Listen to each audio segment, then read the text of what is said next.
just started by looking at the data and saying, you know, this house says every lane is perfectly flat. Oh, that's impossible. So you looked at the data and said, we don't believe it. And so we just started with a paperwork study. That's how it started.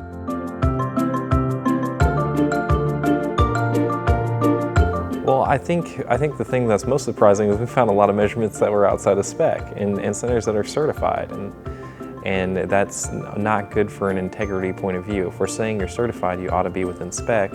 So that's probably the most surprising thing we found, is how much was out of spec. And so we went from there to saying, well, let's get good data, and then now that we have the data, how much should we allow before it affects scoring?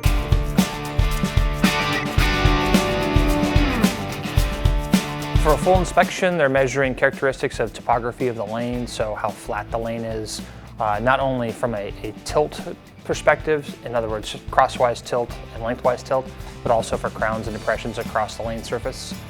They're also checking for drops between panels on synthetic surfaces, any distance between those drops. There's also some measurements that go on for just dimensions, lane length, approach length.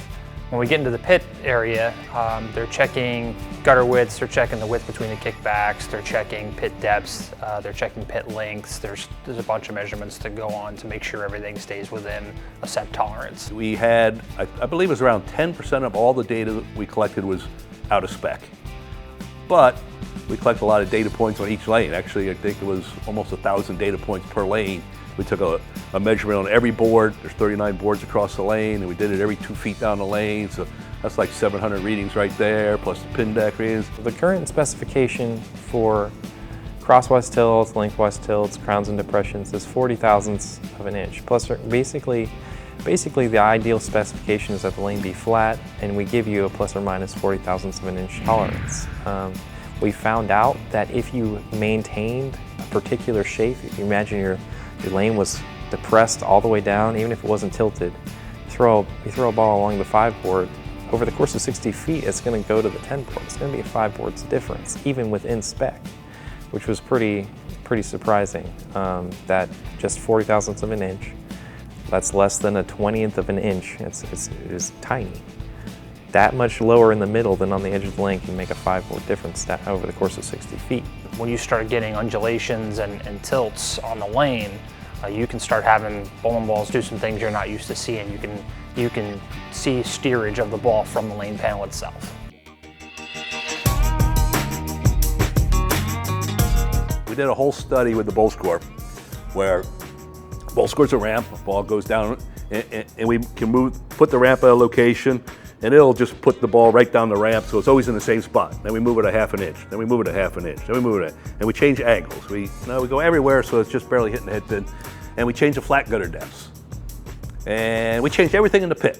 And the #1 factor in scoring in the pit that we measured from the bowl score test was the distance between the 2 kickback plates.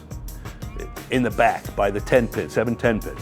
If you make that narrower, to kick out the 10 pin, the pin in front goes against the kickback and comes back. If that space is smaller, you get out more 7 pin, or for right-handers, I'm left-handed. If you get, for right-handers to get the 10 pin out, if that space is smaller, you get more strikes. Flat gutter depths. Everyone says flat gutter depths is important. And we went from 2 7/8 to 4 inches. So we went outside the spec. And going outside the spec from 2 3/4 to 4, we found 1 pin difference from flat gutters. So they were less important. So, and that's the kind of stuff we're doing, is saying, let's measure everything, let's find out what we get from the field measurements, and we already have these measurements, maybe some of those we can open up, and maybe you don't have to fix some of the things that are out, and other things that are important, like kickbacks, we need to address that. Originally it was 3 spots because lanes were wood, and they would be resurfaced every few years. And the resurfacers actually sanded them level. So really they were just making sure that they sanded them deep enough that there's no remaining track carved into the lane from the balls. Nowadays most of the lanes are synthetic panels, and they have 5 panels on them. So we're not measuring all the panels that are installed into the lane, and there's panels out there that no one's ever measured. It just doesn't make sense. We should measure it at least once per panel just to make sure everything's good. So why does the spec need to be changed? Well, technically we're not changing the overall spec overall. What you measure on an inspection is going to be the same, but we're tightening the specs on how they're installed. And the hopes of that is essentially if we install them tighter, as they get more wear and tear on them, they're going to stay within spec longer. And it's going to be easier as an industry to maintain the lanes to a proper level of flatness.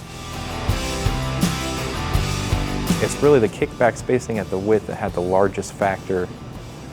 If the wall's closer to the 10 pin or the 7 pin, it helps the 6 or the 4 pin take it out. So you just carry more when the walls are closer in together. Everything else was a factor, but they were smaller factors than that one. Any changes that will be made will just be made to clarify the sheet that's out there, to clarify what we need moving forward from the inspectors themselves. The form's been around for some time. I don't think it's gone through a major overhaul.